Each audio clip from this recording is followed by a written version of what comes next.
Inboorlinge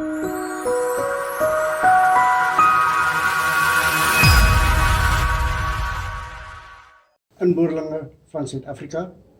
Ek is Pastor Ines, uitvoerende raadslid, gebore te Mosselbaai, Brandwag, munisipaliteit.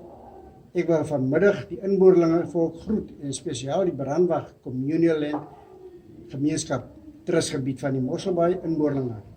Ek is vanmiddag hier teenwoordig by die Colored Persons Communal Beneficiary Land Trust Council uitvoerende raad vergadering te Malibu, Kaapstad, om my bydrae te lewer om hierdie saak van bedrog en diskriminasie en die steel van ons eiendomme wat onregmatig oorgedra as staatseiendom en was daar eenparig besluit om hierdie saak hof toe te neem. Daarom is dit belangrik dat almal moet kennis neem dat die Concord Judgment Communal Land is property right. Thank you.